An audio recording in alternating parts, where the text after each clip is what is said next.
आज टॉपिक संख्या 4, विषय क्या है? Economics.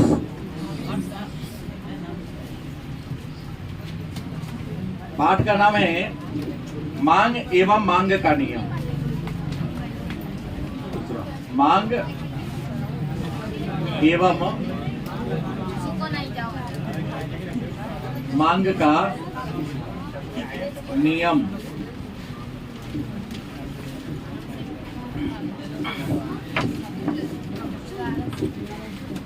Demand and law of demand, इसी को हिंदी में हमने लिखा मांग एवं मांग का नियम। तो हम लोग पहले ही पढ़े हैं, मानव की आवश्यकता क्या है? अनंत है। और पूरा करने के साधन क्या है? मानव की आवश्यकता अनंत है, उन आवश्यकता को पूरा करने के जो साधन है वह साधन क्या है? सीमित है। एक बात और जानते हैं कि इंसान की सभी कल्पना उसके जीवन में क्या मरने के बाद पूरा नहीं होता है। हाँ, कुछ ऐसी कल्पना है जो सपना में पूरा होता है। नहीं, आप लोगों की ऐसी ऐसी कल्पनाएं हैं जो केवल सपना में पूरा होता है, धरातल में कभी पूरा ना होगा, क्योंकि कल्पना ही बहुत खतरनाक है। सपना कहाँ बता रहा था? हमने तो ये कहा कि आवश्यकता अनंत है, पूरा करने के साधन क्या है? मन बहुत बड़का है, रुपया पल में है ये नहीं। तो वही मैंने इसी पर एक अगला लाइन बोल दिया कि मनुष्य की बहुत ऐसी आवश्यकता है जो कल्पना बनकर ही रह जाती है। बचपन में स्वप्न देखते रहते, कल्पना माने सपना, स्वप्न देखता है, हालांकि पूरा करने का वो प्रयास करता है, कोशिश करता है कि मैं अपने स्वप्न को क्या करूं, पूरा कर लूं, लेकिन उम्मीद है उसका पूरा नहीं कर पाते, क्योंकि उस टाइप का आपका कर्म नहीं हो पाता है। लेकिन मानव के एक और गुण है, मानव हमेशा चाहता है कि हम अच्छे अच्छे चीजों का उपभोग करें। गलत कि सही? हमेशा आपका प्रयास क्या रहता है कि मैं अच्छे अच्छे चीजों का क्या करूं। लेकिन भाई, अच्छा चीज का उपभोग करने के लिए एक बात तो है, अच्छा पैसा इन्वेस्ट करना पड़ेगा। अच्छा चीज उपभोग करना है तो पैसा क्या चाहिए? सोचे कि समोसा में पनीर हो तो 12 रुपया देना पड़ेगा। नहीं, लोकल समोसा करे तो 5 ही मिल जाएगा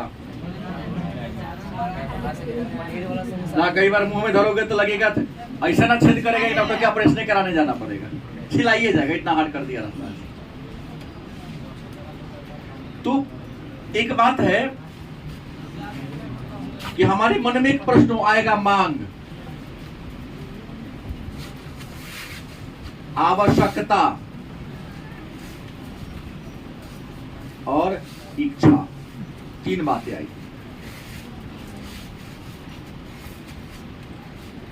इच्छा, आवश्यकता और मांग। क्या तीनों एक है या तीनों अलग अलग चीजें? अलग अलग है। जैसे आपने बड़ी सुंदर से कह दिया सर अलग अलग है, तो कोई बताएगा? ठिकाने को सही चलेगा। एक आदमी हुआ कि मैं बताऊंगा, इच्छा अलग है, आवश्यकता अलग है, मांग। इच्छा क्या कहता है? इच्छा कहते किसे हैं? Wants, what is wants? इच्छा क्या है? इच्छा एक जैसे मन की भावना है कि कुछ चाहिए, चाहे कुछ पाना है। आवश्यकता, आवश्यकता जैसे उसकी जरूरत है, जैसे उसको पूर्ति के लिए। और मांग, मांग तो जहाँ से वो प्राप्त होगा वहाँ से उसकी मांग करेंगे। थोड़ा पहला ठीक बोले, दूसरा दोनों गड़बड़ा लिए। आपने कहा इच्छा क्या है, तो किसी वस्तु की चाह हमें हवाई जहाज चाहिए, और की इच्छा है, वो आपकी मांग नहीं है, वो आपकी आवश्यकता नहीं है। किसी वस्तु की चाह माने मन में उसके बारे में इच्छा जग जाना,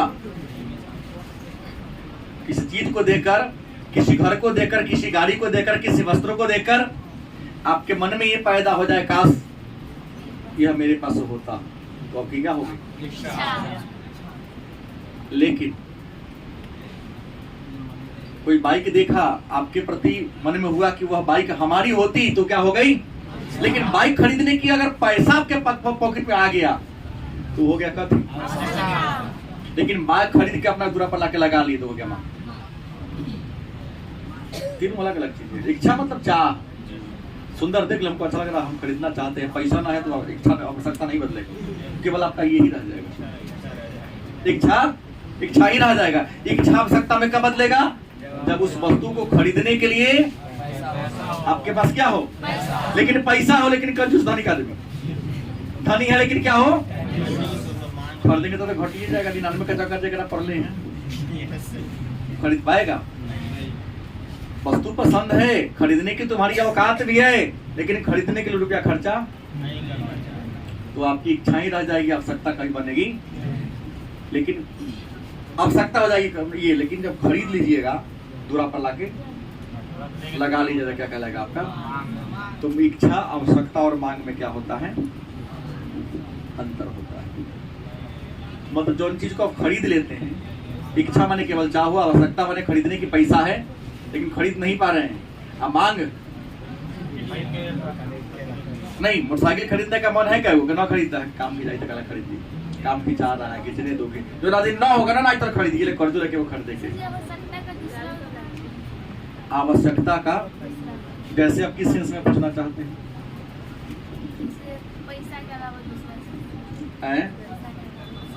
जैसे दूसरा उदाहरण मैं दे रहा हूं, किसी के यहाँ गए हैं, कभी जाते हैं,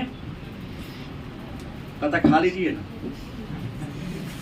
क्या कहता है? खा लीजिए ना। ना खाएंगे, भूख लगी है लेकिन एक बार दो बार कहा कि ना खाएंगे, मतलब होता तेज ना है, कहीं ज्यादा तेज है तो बिना पूछला वो सबोरे खाई जा रहा ना पूछला, लाइए ना, कोई बात नहीं, भूखा तो है। मतलब आवश्यकता का ये मतलब हो गया कि आपके पास मन है, आप पूरा करने के लिए साधन है आपके पास। मैंने भूख लगा है, घर में रोटियों है, लेकिन भूख लगा है घर में रोटी नहीं तो इच्छा ना कहलाएगा। लेकिन भूख लगा है घर में रोटी है तो आवश्यकता हो गया, तो अपना घर में रखे हैं, खा लिए तो क्या होगा आपका? माने कोई वस्तु इच्छा या आवश्यकता मांग तब तक नहीं कहलाएगी जब तक आपके पास खरीदने के लिए पैसा है लेकिन खर्च करने के करेजा ना है। पैसा है और खर्च करने की क्षमता आपके पास है, तब आपके लिए क्या कहलाएगी? मांग कहलाएगी, अन्यथा मांग नहीं कहलाएगी। तो ये बात हो गई। एक प्रश्न होगा, सर मांग का नियम बता रहे हैं तो मांग का हमको थोड़ा सा नियम बता दीजिए कि मांग का नियम क्या है। तो मांग का एक नियम कहता है कि यहाँ हम कर दिए प्राइस, यहाँ कर दिए वस्तु, क्या कर दिए? तो यहाँ मूल्य है तो यहाँ पर क्या होगा? मांग होगा। और यहाँ पर अगर ठीक है मूल्य है तो यहाँ पर क्या होगा? मांग नहीं, यही जो मैं चित्र बना दिया यही आपका क्या है? मांग का नियम है। यदि अन्य बातें समान रहे तो यह सामान्यतः क्या देखा गया है कि जब मूल्य ऊपर है, मांग कहाँ है? कहाँ है? अब मूल्य नीचे है तो मांग, दाम ज्यादा है तो मूल्य क्या है? मूल्य अगर ज्यादा है तो मांग क्या है? अब मूल्य यदि कम है तो मांग क्या है? नहीं, ये तो मांग का नियम है कि किसी बाजार में जब किसी वस्तु का मूल्य ऊपर है माने ज्यादा है तो मांग क्या होता है? अब मूल्य कहीं नीचा है तो इसी को हम क्या कहते हैं? मांग का नियम के नाम से। अब सवाल है कि मांग का नियम हमने क्या कहा? तो मांग का नियम बताता है किसी वस्तु की कीमत और वस्तु के मांग में कैसा संबंध है? विपरीत। मांग के नियम के अनुसार किसी वस्तु के मूल्य माने क्या थी? कीमत। किसी वस्तु का कीमत कथी से तय होता है? गलत, उपयोगिता से। उसके महत्व और उपयोगिता के द्वारा किसी वस्तु का कीमत तय होता है। मतलब किसी वस्तु का मूल्य किससे तय होता है? उसके महत्व से, और या यूं कहें उपयोगिता से। गलत कि सही? नहीं मानिएगा तो मैं समझा दूंगा कि उपयोगिता से दाम कैसे तय होता है। वस्तु जितना ज्यादा उपयोगी होगा उसका कीमत उतना ही ज्यादा होगा, वस्तु जितना कम उपयोगी होगा उसका कीमत उतना ही है। बोलिए कुछ उदाहरण बताइए ना, दूसरा कुछ उदाहरण है तो बताइए, मैं उसको भी बताऊंगा। बोल के मुंह में रखिएगा तो हम क्या जानेंगे। हमने तो ये कहा किसी वस्तु का कीमत तय होता है उस वस्तु के महत्व से। ज्यादा महत्वपूर्ण वस्तु होगी तो कीमत ज्यादा होगा, फिक्स है। कम महत्व की वस्तु होगी तो कीमत क्या होगा, है ना बात। और उपयोगिता, जो ना वस्तु में ज्यादा उपयोगिता होगी तो दामों क्या होगा, अधिक होगा। उपयोगिता कम होगी तो दाम क्या होगा। सब तो मोटरसाइकिल है, गलती की सही, लेकिन सब मोटरसाइकिल का महत्व उपयोगिता अलग अलग है कि नहीं। अब हमारा ऐसा 4 आदमी के चढ़ा दो प्लेंटीना पर, वो कहला ऊंचाई पर चढ़ेगा, लौट लेगा नहीं। ज्यादा खरा पर हो गया तो पीछे रोकना शुरू हो जाएगा।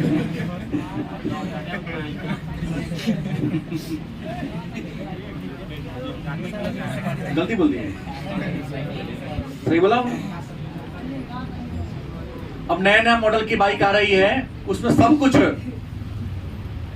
आपका लोकेशन भी दिखा रहा है, उसमें बैटरियो चार्ज करने के लिए दिया है, मोबाइलो चार्ज करे फंक्शन दे दिया, तो उसे गायब नहीं हो सकता है। उसे तो घर से कितना दूर निकला हुआ सब, आज कितना किलोमीटर चला, सब चीज दिखाते चल रहा है। पुराना मोटरसाइकिल था, उसमें तेल को शो करने वाला बैटरी नहीं था, वो टेंशन में फुल भरा के चलो। अब तो दिखा देता इतना तेल बचल होगा, से आगे जाए तो खतरा ठेले को होता, तो पहले ही भरा लो। सब बताता कितना तेल है, कितना दूर तुम जा सकते हो, सब कुछ बता रहा हूँ। सब तो 4 चक्का गाड़ी है, लेकिन कुछ ऐसी गाड़ी आ गई दाम सोचे बड़े दाम बेसी है, एक्सीडेंट होगा तो आदमी मरेगा ना। उसमें वैल्यू लगा हुआ है ना कुछ, एयर बैग, बात समझ गए। कहोगे सब तो गाड़ी तो है, उपयोगिता है ना, कि कम दाम वाला में अगर ठोकर आ गया तो मर जाओगे गारंटी है, लेकिन ज्यादा दाम वाला होगा तो पुलों पर से गिरेगा, तो जब तक गाड़ी के अंदर तू बंद रहेगा ना मरेगा। गैस जब तक उस गाड़ी में रहेगा, एयर बैग तुमको आके अपना सुरक्षा कर लेगा। वो एयर बैग का ₹1,00,000 से बेसी दाम होगा तुम्हारे प्राण को बचाने के लिए। गलती की सही। तो सीधा प्रश्न है कि वस्तु का कीमत किस तरह होगा, कम उपयोगी वस्तु का कीमत कम, उपयोगी वस्तु ज्यादा है तो कीमत क्या होगा। अब सवाल है मांग के तत्व कितने, मांग के तत्व याद रखिएगा, मांग के 5 गो तत्व हैं। मांग के कितने तत्व हैं, मांग के 5 तत्व है। मांग का पहला तत्व क्या है, तो वस्तु की इच्छा, वस्तु की इच्छा पहला बात कि वस्तु होगा तो हमने इच्छा होगा, बिना इच्छा के कहीं आवश्यकता बदलेगा, जब आवश्यकता नहीं होगा तो मांग होगा नहीं। तो मांग के लिए सबसे पहले क्या होना जरूरी है, इच्छा होना जरूरी है। दूसरा साधन, माने इच्छा को पूरा करने के लिए क्या चाहिए, साधन चाहिए। तीसरा क्या हो, व्यय करने की तत्परता, व्यय करने की क्या मतलब, तुम्हारी इच्छा है, तुम्हारे पास रुपया है, लेकिन खर्च करने की क्षमता होगी तभी मांग कहलाएगा। रुपया है, खर्च करने की क्षमता तुम्हारे पास ना हो, तत्पर नहीं है, तो कहलाएगा नहीं कहलाएगा। और निश्चित कीमत, और 5वें निश्चित समय अवधि, निश्चित। भूख अभी लगा है, पैसा पल में ना है, 2 घंटा के बाद चल आएगा, तो भोजन का कौन महत्व। जिस समय तुम्हें भूख लगे उस समय तुमको भोजन चाहिए। तो मांग के तत्व कै गो है? पहला तो इच्छा आपके मन में होना चाहिए। इच्छा को पूरा करने के लिए क्या चाहिए? साधन चाहिए। साधन है तो खर्च करने के तुम्हारे मन में क्या हो? तत्परता हो, उसके एक निश्चित कीमत हो और निश्चित क्या हो? क्योंकि अनिश्चित अवधि में किसी चीज का मांग नहीं कहलाती है। और समय की अवधि क्या हो जाए? लंबा हो जाए तो वह आपके लिए डिमांड कभी नहीं बनेगी। और समझ गए? भूख आज लगी है, 5 दिन के बाद कोनो खिलाएगा थोड़ी काम चलेगा। अभी है तो अभी चाहिए, तब तक 5 दिन में हो सकता है मर भी सकता है इंसान, या उस चीज के प्रति उसकी रुचि खत्म हो सकती है। अब मांग के निर्धारक तत्वों को जान लिए तो मांग फलन के बारे में जान लेंगे कि मांग फलन क्या है। मांग फलन क्या है या मांग फलन से आप क्या समझते हैं? तो पहले ये जानना है कि मांग फलन क्या है और इसके प्रकार है कितने। तो मांग फलन का मतलब होता है कि जब आप किसी बाजार में जाते हैं तो बाजार में हजारों प्रकार का सामान होता है, हजारों प्रकार के विक्रेता, हजारों क्या होते हैं? ग्राहक होते हैं। आलू ही है, अलग अलग काउंटर पर आलू होगा, 1-2 रुपया का डिफरेंस होगा कीमत में। गोभी है, सबके कीमत में, क्वालिटी में, सब चीज में अंतर होता है कि नहीं? तो एक बाजार में हम और आप कोई जाते हैं तो बाजार के हिसाब से अलग अलग दिन अलग अलग मात्रा में वस्तु को क्या करते हैं? खरीदते हैं। तो किसी वस्तु की कीमत और उसके मांग के बीच रिलेशन को दर्शाने वाला जो कारक है, जो तत्व है, उसी को हम कहते हैं मांग फलन। क्या कहते हैं? और मांग फलन के 2 प्रकार। मांग फलन के कितने प्रकार हैं? 2 प्रकार हैं। हम यहां कर दे मांग फलन। तो मांग फलन के कितने प्रकार हैं? पहला है व्यक्तिगत मांग फलन। व्यक्तिगत मांग फलन। दूसरा है बाजार मांग फलन। मांग फलन के कितने प्रकार हैं? तो मांग फलन के 2 प्रकार हैं, एक व्यक्तिगत मांग फलन, दूसरा बाजार मांग फलन। तो पहला प्रश्न ले कि व्यक्तिगत मांग फलन क्या है? नहीं, व्यक्तिगत मांग फलन को हम व्यक्तिगत मांग तालिका भी कहते हैं। व्यक्तिगत मांग फलन का अन्य नाम क्या होगा? व्यक्तिगत मांग तालिका। और बाजार मांग फलन को बाजार मांग तालिका भी कहेंगे। अगर दूसरा नाम होगा व्यक्तिगत मांग तालिका, एक नाम होगा बाजार मांग तालिका। अब सवाल है तो व्यक्तिगत मांग फलन क्या है? तो एक व्यक्ति द्वारा बाजार में भिन्न भिन्न कीमत पर वस्तु की जो मात्रा खरीदी जाती है, उसी मात्रा को यदि तालिका के रूप में दर्शा दिया जाए तो बाजार व्यक्तिगत मांग फलन या व्यक्तिगत मांग तालिका के नाम से जानते हैं। जैसे एक तालिका बना दीजिए। मान लिया कि कोई व्यक्ति बाजार में सामान खरीदने जाता है, तो सामान की कीमत का कोई ना कोई कीमत होगा और हर कीमत पर वह वस्तु क्या खरीदेगा? वस्तु की मात्रा को खरीदेगा। हम एक आदमी के दर्शा रहा हूं। व्यक्तिगत मांग फलन है। व्यक्तिगत मांग तालिका क्या है? जब कोई एक व्यक्ति बाजार में सामान को खरीदने जाता है तो अलग अलग दिन, एक ही दिन अलग अलग वस्तु को खरीदेगा, तो अलग अलग कीमत पर अलग अलग मात्रा में खरीदेगा। मान लिया बाजार में गया तो वस्तु का कीमत था 10 रुपया, तो डिमांड किया 1 मात्रा। कितना डिमांड किया? लेकिन वस्तु का कीमत अगर घटकर क्या हो गया? 8 हो गया। इसका क्या हो गया? 3। कीमत घटकर हो गया 6 हो गया। कितना मान लो? 5। कीमत घटकर हो गया 4, तो हो सकता है बढ़ा दिया 8 या 6, जो भी कर सकते, कोई दिक्कत नहीं। व्यक्ति का गुण है कि दाम ज्यादा हो तो डिमांड कर रहा है ना। जैसे जैसे कीमत क्या हो रही है, वस्तु की मात्रा का डिमांड क्या हो रहा है, नहीं, नीचा कम कीमत था तो डिमांड क्या था, कीमत 4 से बढ़कर कितना हो गया, तो डिमांड 8 से घटकर कितना हो गया, कीमत बढ़कर 6 से कितना हो गया, तो डिमांड 5 से घटकर, तो कीमत घटेगा तो मांग क्या होगा, कीमत नीचे से ऊपर बढ़ रहा है तो मांग क्या हो रहा है। तो ये तो एक व्यक्ति का हो गया। इसी को हम बाजार के रूप में भी क्या कर सकते हैं, दर्शा सकते हैं। किसके रूप में दर्शा सकते हैं, बाजार में। बाजार मांग तालिका में आप जान लीजिए कि ग्राहक एगो नहीं होता, कई गो ग्राहक होता है। ग्राहक कई होते हैं। तो मान लिया कि हम बाजार में दूध खरीदने कोई गया है, ए नाम का कोई व्यक्ति गया, बी नाम का कोई व्यक्ति गया, सी नाम का कोई व्यक्ति गया, गलत सही, और यहां लिखा है बाजार मांग। दूध खरीदने गया कोई व्यक्ति, तो मान लिया कि ये दूध का कीमत अगर लीटर में पहले था 20 रुपया, फिर बाद में घटकर हो गया 16 रुपया, फिर घटकर हो गया 12 रुपया, फिर घटकर हो गया 10 रुपया। तो जरूरी नहीं है कि अगर 20 रुपए कीमत है तो जितना ए खरीदेगा उतना ही बी खरीदेगा, उतना ही सी खरीदेगा।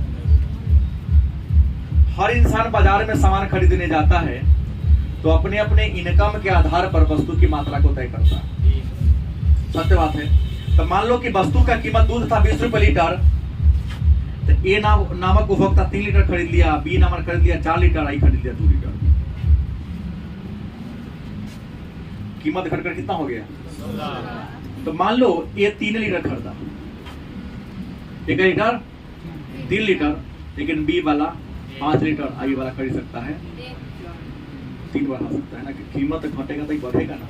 तो या तो कुछ लोग छोड़ ही सकते, उतना में उतने हमारा जोड़ते हैं। और थोड़ी ना है कि कुछ ऐसे राकेश जैसे लोग भी हैं, कुछ ऐसी वस्तु हैं कि कीमत घटने पर लोग बेसी खरीद लेता है, लेकिन हम लोग जैसे आदमी हैं कि फ्रीओ में देगा तो बेसी ना उतने खाएंगे। लेकिन राकेश ऐसा महापुरुष है कि नमक फ्री कर देगा तो नमक खा के पेट भर देगा,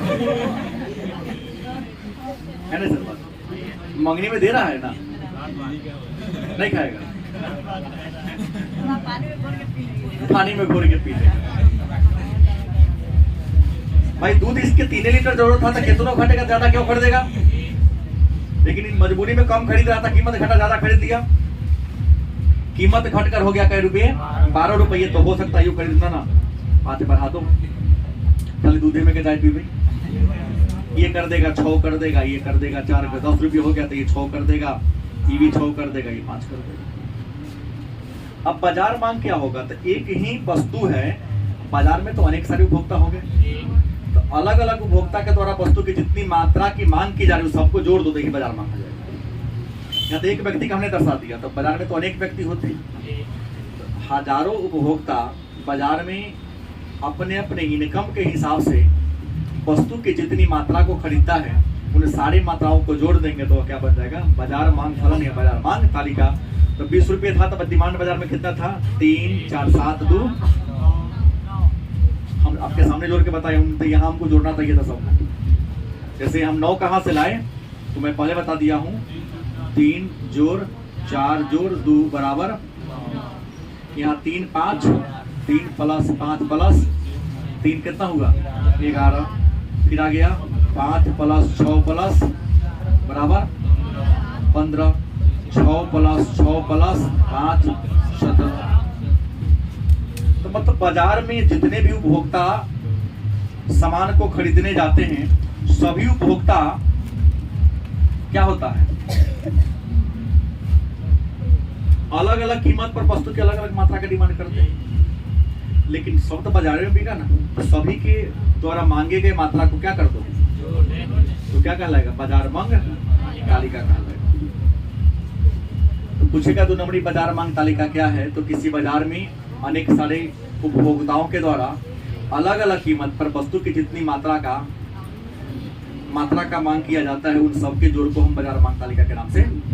और बाजार में एक व्यक्ति के द्वारा एक निश्चित कीमत पर वस्तु की जितनी डिमांड किया जाता है, मांग किया जाता है, उसी को हम व्यक्तिगत मांग तालिका के नाम से। अब एक आता है, कई बार प्रश्न को पूछा भी गया है, वहां रख लो, कल आके ले जाना। ठीक, एक प्रश्न आता है, मांग वक्र की ढलान। मांग वक्र की ढलान। प्रश्न कहता है कि मांग वक्र की ढलान कैसे होती है। झुकाव के ढलान को झुकाव भी आप कह सकते हैं, कोई दिक्कत। मांग वक्र की ढलान की बात करता है, तो मांग वक्र के ढलान को समझाना है तो इसको बड़ी आसानी से रेखा चित्र के द्वारा आपको बताया कि मांग वक्र की ढलान। तो मैं बता दूं कि मांग वक्र की ढलान कैसी होती है, ऋणात्मक, बाएं से दाएं, ऊपर से नीचे, गलत सही। तो बाजार मांग की ढाल कैसी होती है, ऋणात्मक ढाल वाली होती है, माने बाएं से ऊपर से नीचे। अब इसी बात को सिद्ध करना पूछ देगा कि बाजार मांग वक्र की ढाल, या मांग वक्र की ढाल ऋणात्मक क्यों होती है, मांग वक्र की ढाल बाएं से दाएं क्यों होती है, मांग वक्र की ढाल ऊपर से नीचे क्यों होती है, व्याख्या करें। तो इसको हम लिख के ना सीधे हम चित्र के माध्यम से दर्शाता हूं, ग्राफ के माध्यम से। ये हो गया y, यहाँ x, सॉरी o, और यहाँ x। देखिए कीमत हमेशा y o अक्ष पर ही कीमत को दर्शाना चाहिए, नियम कहता है, क्योंकि कीमत या तो ऊपर जाएगा ना था, कीमत ऊपर जाएगा, नहीं तो रीति तो हमेशा मतलब वो y अक्ष पर क्या दर्शाएंगे, कीमत को, और ओ ए अक्ष पर, ओ एक्स अक्ष पर क्या दर्शाएंगे, मात्रा को। अब कितनी मात्रा का डिमांड कर रहे हो। तो एक बात आप सबको पहले भी मैं बता चुका हूं, समझा चुका हूं कि जैसे मान लो वस्तु का कीमत था 20 रुपया, इंसान ने डिमांड कर दिया मान लो 5, वस्तु का कीमत घटकर हो गया 16, तो हो सकता है कि डिमांड बढ़ा देगा, 6 कर देगा। वस्तु का कीमत घटकर हो गया 12, तो डिमांड हो सकता है बढ़ा दिया 8, वस्तु का कीमत हो गया 8, तो डिमांड हो सकता है कर दे 10। गलत कि सही। यहाँ ये मैं आपको बता रहा हूं कि कीमत 20 है तो डिमांड, कीमत घटकर 16 हो गया तो डिमांड हो गया 6, कीमत घटकर 12 तो हो गया, गलत सही। तो आप इसको हम रेखा चित्र से यहाँ पर हम घेर दिया, छटा मिला दो, इसको कहेंगे D. D, D for demand होगा, डी का मतलब क्या होता है, डिमांड लाइन होगा, मांग की रेखा हो गया। तो मांग की रेखा देखिए यहाँ ऊपर है, यहाँ कहाँ है, मांग की वक्र ऊपर से कहाँ आ रही है, ये हमारा कौन हाथ है, यहाँ कौन है, नीचा। हमने क्या लिखा, बाएं से, बाएं से कहाँ गिर रही है, दाएं की ओर रही है। आज जब कोई आदमी ऊपर से नीचे करेगा तो कहेंगे ऋणात्मक मिला रहा है। आज आपने 100 कमाया, कल 90 कमाओगे, चाहे 99 कमाओगे, चाहे 99 तो 99 पैसा कमाओगे, तो एको पैसा घाटा हुआ ना, घाटा में हो गया कि नाफा में हुआ। तो मांग वक्र की ढाल कैसी है, बायां हाथ से ऊपर से, ये प्रश्न का है, सब लिख दिया हूँ। कीमत ज्यादा है तो डिमांड, और कीमत कम है तो डिमांड। देखो कीमत 20 रुपया है तो मांग कितना किया, एक रस मिला के दिखा दिया। लेकिन बीए में जाओगे तो मिलाना नहीं है, सीधे यहाँ लाइनिंग कर देगा, हो गया काम, चल गया। क्या जी, कीमत ज्यादा है तो डिमांड, यहाँ क्या लिख लेंगे, कीमत, यहाँ क्या लिख लेंगे, मात्रा लिखो तब, या मांग लिखो, कोनो दिक्कत। 20 पर 5, 8 पर, माने कम कीमत पर मांग ज्यादा, ज्यादा कीमत पर मांग। यही कारण है कि मांग वक्र की ढाल बाएं से ऊपर से या ऋणात्मक ढाल वाली होती है। होती है। अब प्रश्न है, इस बात को जान गए तो इसी रेखा चित्र में कहता है बाजारों वाला आप दर्शाइए। तो बाजार वाला में ए वाला, बी वाला, सी वाला दर्शाने से एक एक आप समझ लीजिए कि चाहे बाजार मांग की तालिका हो या व्यक्तिगत मांग की तालिका हो, हमेशा ऊपर से नीचे ही गिरेगा, क्योंकि मांग का नियम ही कहता है कि कीमत यदि कम होगा, कीमत क्या होगी, कम होगी तो मांग, कीमत ज्यादा होगा तो चाहे कितनो ग्राहक काहे न हो। अब सवाल आता है कि मांग के प्रकार कै गो।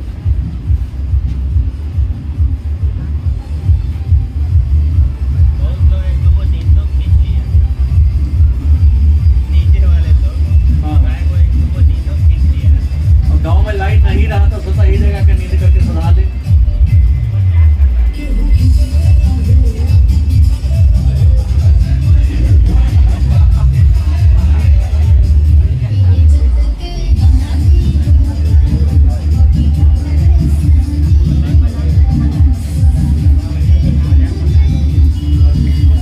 बोलिए, सबको अपने खुशी का इजहार करने का तरीका अलग होता है।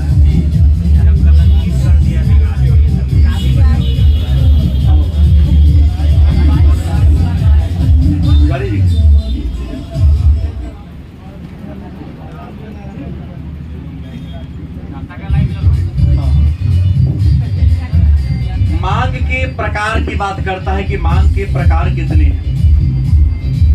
रियल में कहेंगे तो मांग के 4 प्रकार। मांग के प्रकार कितने हैं? 4 प्रकार है। पहला है कीमत मांग। पहला कौन है? दूसरा क्या है? आय मांग। तीसरा तिरछी मांग।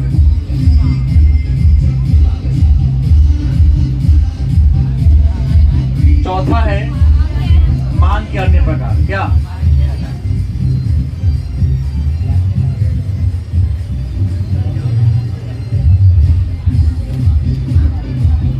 अब मन में एक प्रश्न होगा, कीमत मांग क्या है?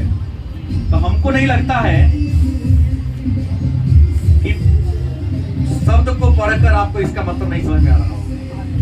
हाँ, तिरछी मांग का मतलब थोड़ा गड़बड़ी हो सकती है आपके लिए, लेकिन किसी भी परिभाषा को देने के लिए यदि जो शब्द दिया है, शब्द को गौर से पढ़िएगा तो शब्द में ही परिभाषा छुपा हुआ रहता है, नहीं रहता है। क्या कहता है? कीमत मांग। देखिए, हर वस्तु का डिमांड आप उस वस्तु की कीमत के आधार पर तय करते हैं। नहीं, जब किसी वस्तु का मांग उस वस्तु के कीमत के आधार पर तय होती है तो उसको हम क्या कहेंगे? कीमत के नाम, मांग के नाम से नहीं। आज तो सही बात है कि बाजार में जाते हैं तो वो कैसे हैं, लीजिए ना महाराज, रेट बताइए ना, रेट बताइए तो पॉकेट का औकात देखिए। गलत कि सही? तब ना खरीदेंगे हम। तो जब बाजार में किसी वस्तु का डिमांड उसके कीमत के द्वारा तय हो तो उसे हम क्या कहेंगे? लेकिन दूसरा पहलू कहता है कि वस्तु का डिमांड व्यक्ति अपने आय के द्वारा भी तय करता है। यदि आपकी आय कम है तो डिमांड क्या होगी? कम होगी, क्योंकि आपको अपनी आय से अनेक सारे जरूरतों को पूरा करना है। तो कम आय होगी तो मांग क्या होगी, और आय ज्यादा होगी तो मांग क्या होगी? कोई इंसान 250 ग्राम दूध लेकर भी काम चला रहा है हमारे समाज में, कुछ आधा लीटर भी लेके चला रहा है, लेकिन कुछ लोग 2.5-3 लीटर का घर में कम पड़ जाता है। 2.5 लीटर कम इसलिए पड़ जा रहा है क्योंकि उनके पास पैसा ज्यादा है, आय ज्यादा है। गलत कि सही?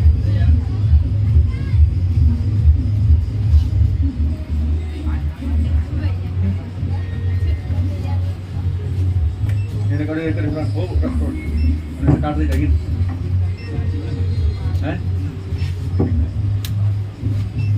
हमने कहा कीमत मांग जान गए, आय मांग जान गए। तिरछी मांग का मतलब क्या हो गया? तो तिरछी मांग का मतलब ये कहता है, या तिरछ मांग का मतलब ये कहता है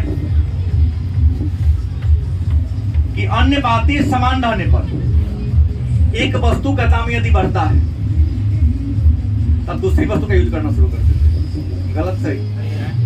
उपभोक्ता के नियम है कि एक वस्तु का डिमांड क्या हो रहा है, बढ़ रहा है, तो दूसरी वस्तु का डिमांड करना क्या कर देते हैं। जैसे उदाहरण लिया जाए कि अभी आलू का कीमत ज्यादा हो जाए, हरा सब्जी का कीमत क्या हो जाए, बढ़ जाए, आलू का कीमत डिमांड करना आप क्या कर देते हैं, कम कर देते हैं। और घिउरा का डिमांड क्या कर देते हैं कि जब 10 रुपया में 1 किलो आलू दे रहा है या 10 रुपया में 3 किलो घिउरा दे रहा है, आलू क्यों खाए, हरा सब्जी क्यों ना खाए। कभी कभी कद्दू भी 10 में 3 को दे देता है। तो सीधा कहता है कि तिरछी मांग मतलब एक वस्तु के कीमत में बढ़ने से उस वस्तु को त्याग कर दूसरी वस्तु का हम यूज करना शुरू कर देते हैं, तो उसको हम तिरछी मांग या तिरछी मांग के नाम से।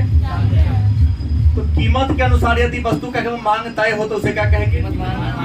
आप अपने आय के अनुसार वस्तु का डिमांड करें तो आप तिरछी मांग समझ गए। और कहता कि आप मांग के अन्य प्रकार कौन कौन है, तो मांग के अन्य प्रकार में कहता है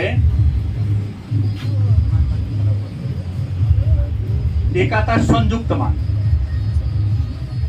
क्या होता है, संयुक्त मांग। दूसरा कहता है व्युत्पन्न मांग। क्या कहता है, व्युत्पन्न मांग। और तीसरा कहता है सामूहिक मांग।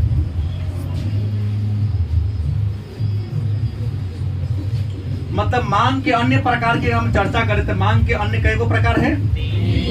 संयुक्त मांग, कभी कभी देखे हैं कि दो वस्तु, संयुक्त मांग किसे कहते हैं, तो जब 2 या 2 से अधिक वस्तु का डिमांड एक ही जरूरत को पूरा करने के लिए जाती है। कभी कभी होता है कि 2 या 2 से ज्यादा वस्तु का डिमांड एक ही प्रकार की आवश्यकता को मतलब जरूरत को पूरा करने के लिए किया जाए तो उसे क्या कहेंगे हम। जैसे जूता खरीदने जाओगे तो मोजा का मांग हो ही जाता है। गलत किस है, जूता खरीदने जाओ तो पूरक वस्तु, बैट खरीदने जाओ तो कहेगा बोलो लीजिएगा क्या, नहीं। व्युत्पन्न मांग मतलब एक वस्तु का डिमांड करो दूसरा वस्तु का डिमांड स्वतः उत्पन्न हो जाता है। कलम खरीदोगे रिफिल ना लोगे तो क्या ना होगा, गाड़ी रखोगे पेट्रोल का डिमांड ना करो। मन एक वस्तु तुम्हारे पास है और अगर लगले दूसरा वस्तु का डिमांड क्या होता है, उत्पन्न हो जा रहा है, पैदा हो जा रहा है, तो क्या कहेंगे। और जब एक ही मतलब अनेक वस्तु का डिमांड एक ही बार किया जाए, एक ही साथ किया जाए तो उसे क्या कहेंगे हम। मैंने एक के साथ 2 वस्तु का डिमांड कर दो तो क्या कहेंगे हम, सामूहिक मांग के नाम से जानते हैं। सामूहिक मांग के उदाहरण भी हम ले सकते हैं जूता मोजा वाला में ही